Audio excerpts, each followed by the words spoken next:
Hello, everybody. My name is Brandon Doyle, and I'm going to be presenting music in the 2010s. I've called it The More the Merrier. We'll get into why soon enough. But first, a quick overview. This last decade, there were three albums that I felt impacted musical culture a lot more than many others. There are a lot of different albums that could go in these spaces, but I think in terms of popular music, these three are some of the most important. First off, Kanye West with Yeezus. Say what you will about this album, people feel different ways about it.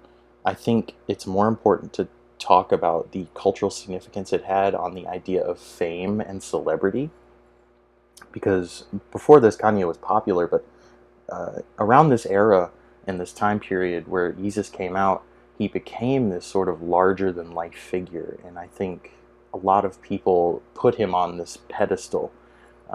He called himself a god at certain points, that whole, that Kanye that we all knew and loved. But it was this new cultural understanding of fame and celebrity, and um, it was just sort of a new era for celebrities and musical artists specifically. Kendrick Lamar's "To Pimp a Butterfly."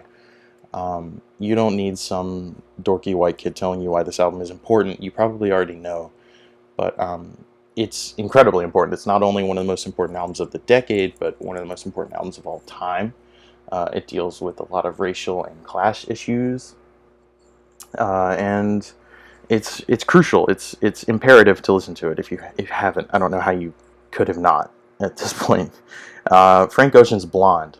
That leads me into the growth of the internet. Now, "Blonde" is not a traditional sounding album. It's a little strange. It has some odd production techniques. It's not, I don't know. It's not palatable to everybody. But you wouldn't know that if you looked at the numbers that it did. It's an incredibly popular album that a lot of people love, and I think that is because the growth of the internet has made it so that anybody can make anything they want, and any sound that appeals to you, you can go find it. Right?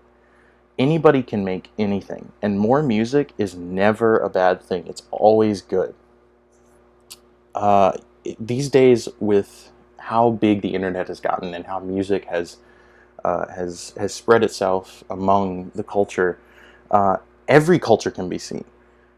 Every single new cultural phenomenon that happens can be seen on the internet, and especially through music. We understand so much about each other across the world through music, and that is all thanks to the growth of the internet. And that's sort of what my presentation is based around. The more the merrier. Making more music will always be a good thing. That's a very important thing that I want to stick to. Um, Advancements in technology also adds on to this. Of course, we all know Pro Tools is the industry standard. There's GarageBand, FL Studio, yada yada yada. What's more important is the availability of these things to consumers and to a mass audience.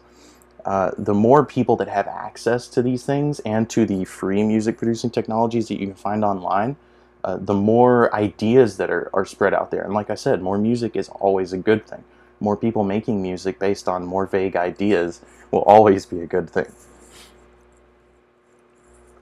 Now, the moment in music that I chose to highlight was the Saturation Trilogy released by the boy band Brockhampton in 2017.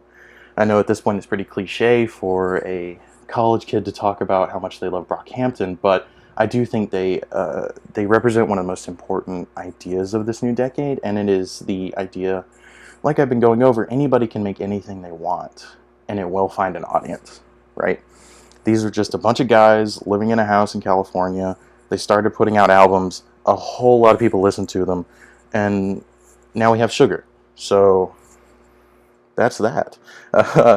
I think this is one of the most important album release cycles of the decade for sure. This is in 2017 when this happened. It was over the course of about 3 months that they were all released. Um, it's an incredibly important moment in music, a cultural phenomenon that a lot of people know about now because it was so indicative of how I think everyone feels right now. Um, we all have the ability to create this art, so we're all just fighting each other over who will make the best art. It's not who can make art, it's who can make the better art. Um, so yeah, in summary, again, the more the merrier. I've put this, it is an age where every one of us can be an artist. All it takes is a desire to create. There is just about nothing stopping anybody from creating music. There are free music producing technologies. It's all, you can post it anywhere you want and it'll probably find an audience. All it takes is that first idea, that desire to make something. And that is what we're down to at this point. Before, there were technological things stopping you, there were sociological things stopping you. Now there's not. You can make whatever you want, put it anywhere you want, and it can be seen by anyone you want. And I think for the music landscape and the music industry as a whole, that will always continue to be a good thing. Thank you very much.